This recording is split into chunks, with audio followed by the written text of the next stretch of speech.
Estas injeções são para pessoas como o Leandro, que têm 1,60 m, mas pesam tipo 110, 115 kg, têm pré-diabetes, têm hipertensão, têm colesterol alto e se não cuidarem da saúde, se não perderem peso, então vão bater a bota. Bom, vamos lá reagir ao segundo vídeo do desafio do Jamie Drake. Vamos ver o que é que vai sair daqui. Leandro. Sou o Leandro, como todos sabem, estou no projeto de 180 dias e hoje vão ficar a conhecer a minha rotina. Eu sou cozinheiro, com 18 anos, comecei a trabalhar lá, a fazer fins de semana e hoje posso dizer que faço parte da Mobília, que já lá estou há 5 anos, adoro. Cozinheiros, malta que conduz caminhões, malta que trabalha em escritórios, normalmente é tudo profissões que têm dificuldade em gerir o seu peso. Mas imagino que para cozinheiros não seja nada fácil. Tu achas que aconteceu para tu teres recuperado novamente o peso?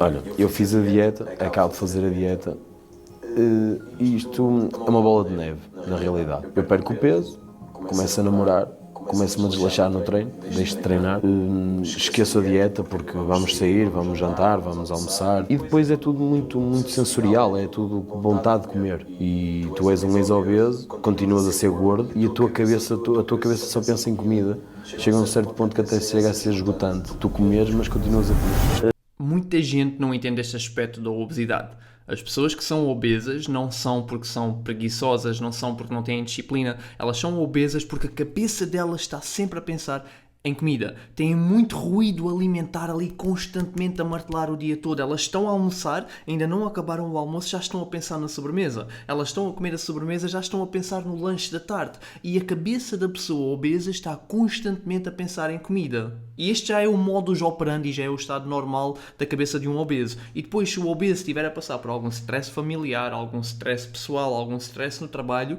então vai querer encontrar ainda mais conforto na alimentação. E anda sempre neste ciclo de comer para compensar alguma coisa, para comer, simplesmente para comer, porque o comer traz alívio psicológico, alívio emocional, traz alívio de várias formas. E conseguir quebrar esta rotina é um trabalho de meses, talvez anos.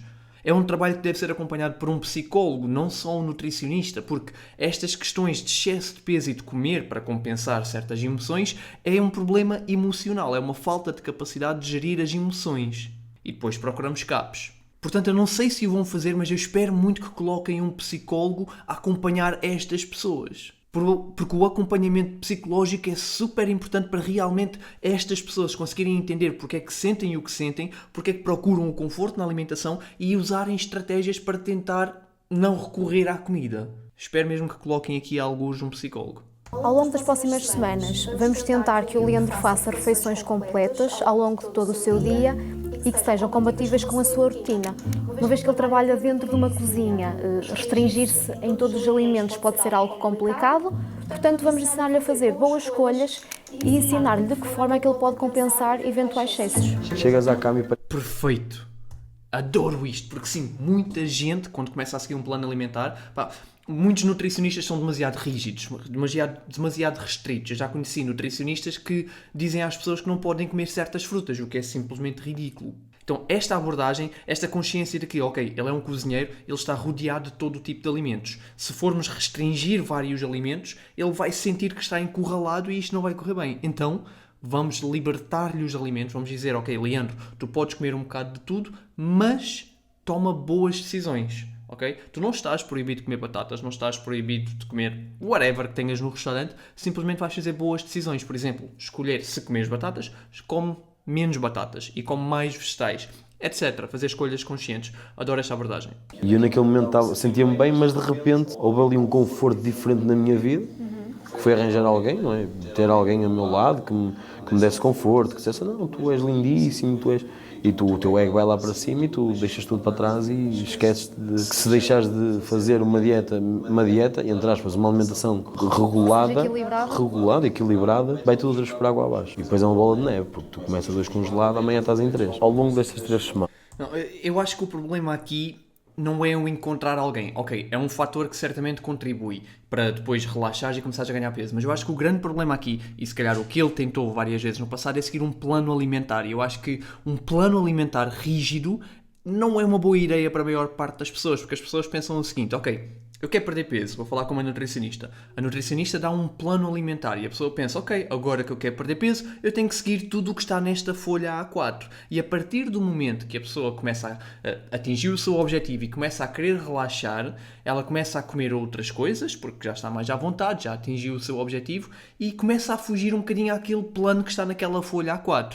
E aí ela começa a pensar, ok, caraças, então, se eu estou a comer algo que não está no plano, então eu estou a fugir ao plano. Já não estou a tentar perder peso, já não estou em modo dieta, já não estou a seguir aquela folha A4. E então começa a desleixar-se cada vez mais.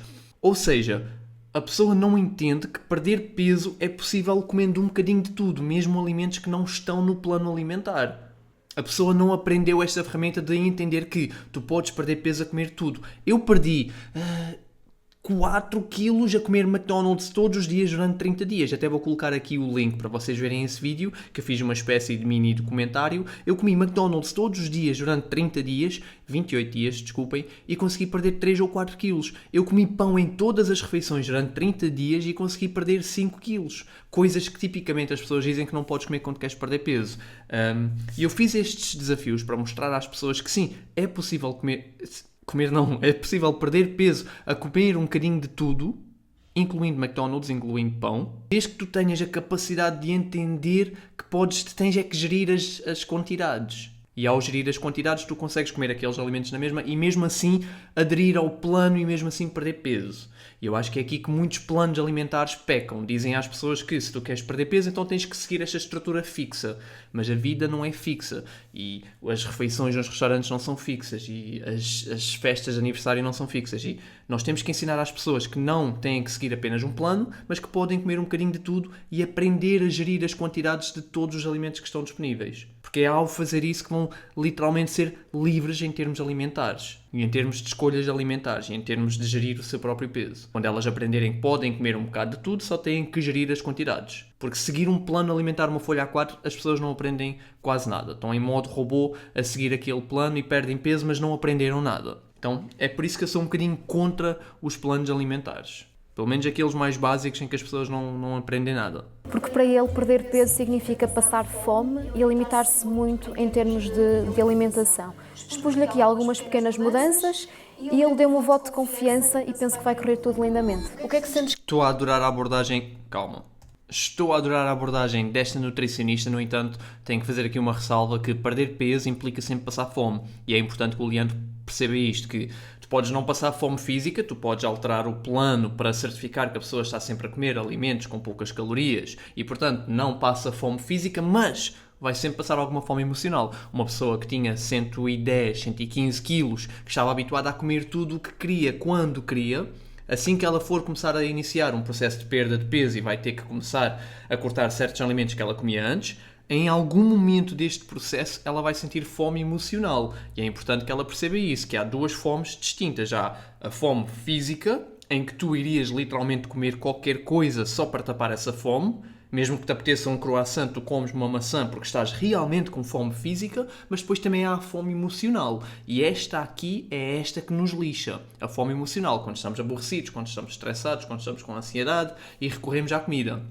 Esta fome emocional é inevitável para a maior parte das pessoas. Tu podes ter um plano muito bem construído em que a pessoa não sente fome física, mas é muito complicado ter um plano construído em que a pessoa não vá sentir fome emocional. E é importante dizermos isto às pessoas, que eu acredito que ela tenha dito porque ela parece-me ser uma nutricionista super consciente. Mas acho muito importante termos esta conversa também com as pessoas, que fome física dá para dar a volta, mas fome emocional, esta sim vai ser a nossa grande batalha. Ela não me vai dizer para vocês comerem um pote gelado durante a noite, nem uma pizza ou ao pequeno almoço. Isso não é real, como alguns tentam transparecer. E eu esqueci-me de referir também que eu tentei... Dica para o Tiago Guimarães. Por falar em Tiago Guimarães, toda a gente entende o que é que o Tiago Guimarães tenta fazer, não é? Ele tenta pegar numa indústria que disse às pessoas durante anos que se elas queriam ter um bom corpo, elas tinham que comer só saladas. Ele tenta dizer a essas pessoas que não é bem assim, que podes comer um bocadinho de tudo e mesmo assim perder peso. Se isso é saudável ou não, é indiferente. O objetivo dele é pôr as pessoas a perder peso. E ao perderem peso, automaticamente tornam-se um bocadinho mais saudáveis, independentemente do tipo de alimentos que elas comem. Mas eu compreendo o que o Tiago Guimarães faz, a abordagem dele, compreendo. É bem agressiva, que ele tem-se focado muito nisso de, ok, agora vocês podem comer tudo, nem que seja uma pizza ou um pequeno almoço para perder peso, vocês podem, desde que fique dentro das vossas calorias. Eu compreendo o porquê dele dizer isso, ele está a ser bem agressivo, mas eu compreendo.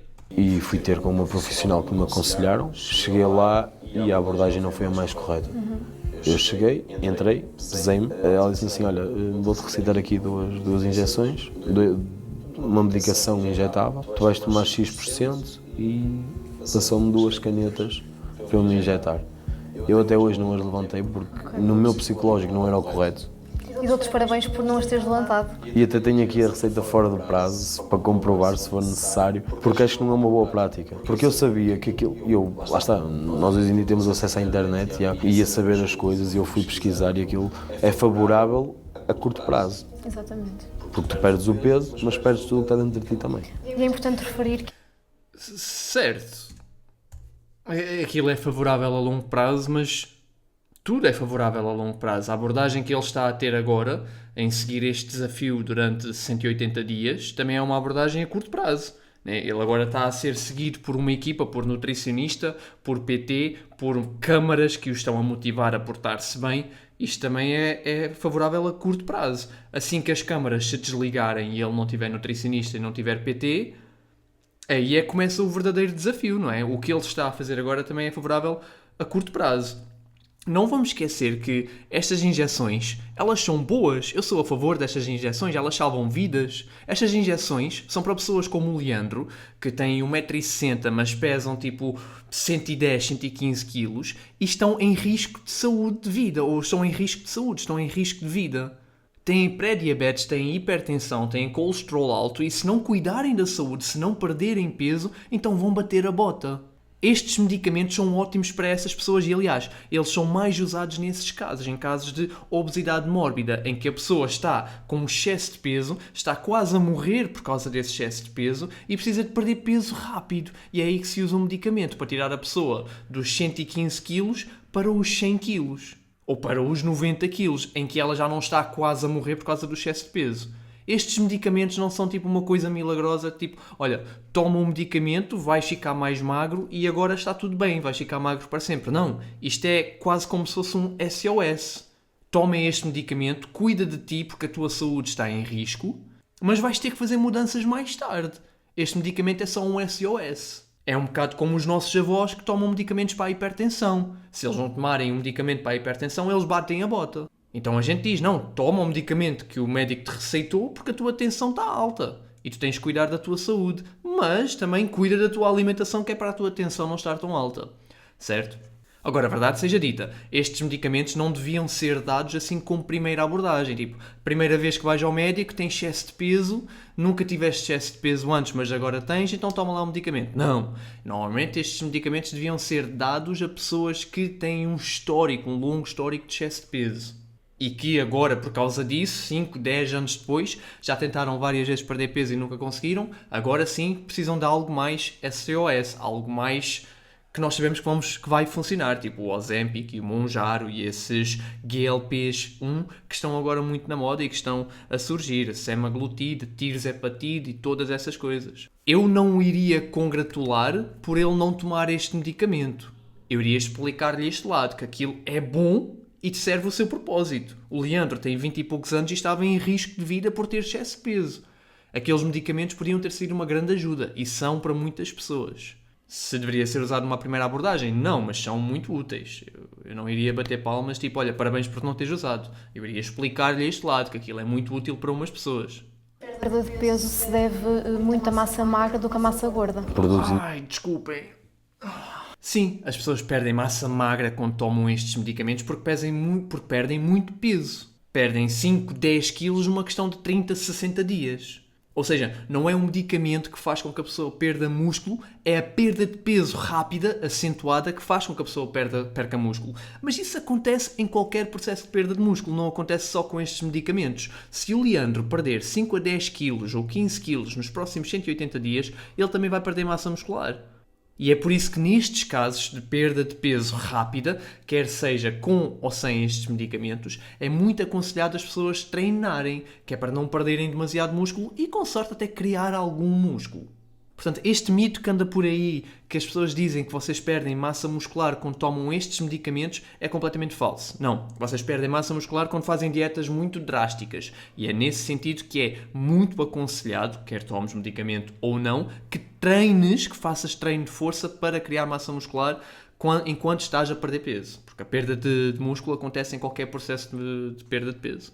Mas mudar o corpo é só metade da batalha. Às vezes o que pesa não está no prato, mas sim na cabeça. E é por isso que temos aqui a psicóloga Inês. Fantástico. E agora sim, eu vou dar todos os elogios a este desafio por colocaram aqui uma psicóloga e estão a mostrar reconhecimento que sim, isto do excesso de peso também é muito mental. Logicamente, por questões de ética e de confidencialidade, eu não posso divulgar aquilo que tem acontecido nas sessões, nem o Leandro se sente confortável com isso, mas sim, há todo um processo que está a acontecer, que leva o seu tempo e que é bastante delicado, porque de facto o Leandro vai ter que aceder às suas fragilidades. Na minha rotina... Mas completamente. Isto da perda de peso, isto tem raízes da nossa infância, coisas que envolvem os nossos pais. Eu dou-vos um exemplo pessoal. Eu cresci numa casa em que após cada refeição havia sobremesa. Baba de camelo, banoffee pie, cheesecake, tudo. A salada de frutas, havia sempre alguma sobremesa após o almoço e após o jantar. E eu cresci com esse hábito. Hoje em dia, eu já saí da casa dos meus pais, já tenho 31 anos, já sou um adulto responsável, independente, mas eu continuo a sentir esta necessidade de comer a minha refeição principal e após isso falta-me qualquer coisa. E enquanto eu não como algo após a refeição principal, eu não descanso, eu não consigo relaxar. A minha cabeça está sempre ali à procura de mais alguma coisa.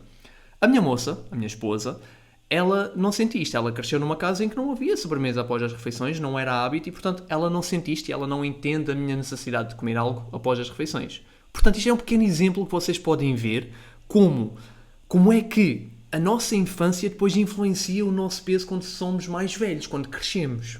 O que os nossos pais nos incentivaram e cultivaram em nós, sem maldade nenhuma, sem nos querer prejudicar, acaba por prejudicar no futuro. Sem intenção deles, claro. Outro exemplo muito prático é, quando somos mais novos e os nossos pais incutem na nossa cabeça que, não, tu só te levantas da mesa quando comeres o prato todo, quando o prato estiver vazio, tu levas isso para a tua fase adulta. E depois, quando és adulto, e isto também me acontece, tu não consegues acabar a tua refeição enquanto o prato não estiver vazio. E tu comes até ao fim, mesmo que já estejas cheio. Tu comes até ficares a abarrotar só para acabar o prato. E às vezes até acabas o prato da tua esposa, como acontece muitas vezes. Portanto, todas estas coisas da nossa infância afetam-nos mais tarde nas nossas decisões alimentares. E, consequentemente, depois na nossa composição corporal. Se ganhamos peso ou se perdemos peso. E isto tem tudo a ver com psicologia. E nós entendermos estes assuntos ajuda imenso depois a lidarmos com eles. Mas eu acho que é por isso que a psicóloga não pode abordar certos assuntos, porque muitas das nossas dificuldades atuais têm raízes em acontecimentos do passado, na nossa infância, adolescência, e coisas mais profundas e íntimas que depois afetam-nos mais tarde, claro. Eu faço um cardio à tarde, ou um treino à tarde, e faço sempre um cardio à noite. Por isso, dá sempre para conciliar. Quem quer consegue arranjar tempo. Como é habitual nas primeiras... Quem quer consegue arranjar tempo, mas calma lá. Pelo que eu percebi, o Leandro vive com os pais. Pelo que eu percebi, o Leandro é solteiro. Uma pessoa que é solteira, vive com os pais, de facto, sim, tem tempo. Há pessoas que têm filhos que não vivem com os pais e, portanto, têm que fazer as lidas da casa. Essas pessoas, para encontrar tempo para fazer 2 treinos por dia, é difícil e nem sempre é só essa questão de quem quer consegue, quem quer arranja tempo. Não, há pessoas que realmente têm limitações. Não é uma desculpa, é uma realidade. Fico feliz pelo Leandro conseguir encaixar estes treinos no seu dia-a-dia, mas não gosto dessa mentalidade de que tu basta querer e consegues. Não. Calma lá, porque nem toda a gente tem a mesma rotina, nem toda a gente tem o mesmo horário e nem toda a gente tem as mesmas possibilidades. Efetivamente, a obesidade tem uma causa multifatorial, mas à luz da psicologia vai muito mais além do que um desequilíbrio calórico. É essencialmente uma expressão complexa de conflitos internos, padrões de comportamento e de experiências de vida. Daí ser tão importante este acompanhamento psicológico face à perda de peso, não só durante, mas também após. Adoro, eu vou ser sincero. Eu trabalho imenso com pessoas que têm excesso de peso e, acima de tudo, algum transtorno emocional que causa esse excesso de peso. Pronto, eu crio muito conteúdo em relação a isto e acabo por atrair esse tipo de clientes para mim. E a maior parte das vezes eu sinto-me limitado porque eu sei que o problema destas pessoas tem a ver com algo psicológico e emocional que deve ser tratado com um psicólogo. Porque sim, o treino é fundamental para perder peso, a alimentação é fundamental para perder peso, mas o psicólogo, a psicologia, isto, pá, é muito, muito, muito, muito importante. Especialmente em casos destes, pessoas que já tentaram não sei quantas dietas, pessoas que já tentaram tudo e mais alguma coisa, pessoas que estão há anos a perder peso, o psicólogo, especialmente alguém que está habituado a lidar com distúrbios alimentares, epá, é super importante e eles fizeram muito bem em colocar um psicólogo ou uma psicóloga neste projeto. Estão de parabéns. Mais um episódio, com mais um especialista, mais uma atividade e vão ser, com todos os participantes, vai ser um dia muito fixe, espero eu. Vamos arrebentar pelo menos os 25 likes, fiquem bem, bros. Peace! Pá, fantástico, pá, brutal. Fico super contente por terem colocado aqui um PT, um nutricionista e uma psicóloga, uma nutricionista, desculpem. Acho que a equipa está super completa e tem tudo o que é necessário para conseguirem ajudar estes homens e motivar outras pessoas a fazer o mesmo. Claro, eu teria uma outra abordagem em relação a certos assuntos, mas eu também não sou nutricionista, sou PT, estou muito curioso para ver o que é que vão fazer em relação ao treino. Estou à espera de um episódio acerca disso, mas parece-me que pelo menos o Leandro está super bem entregue e que o processo com ele tem tudo para dar certo. Vamos ver o que é que vai acontecer nos próximos episódios.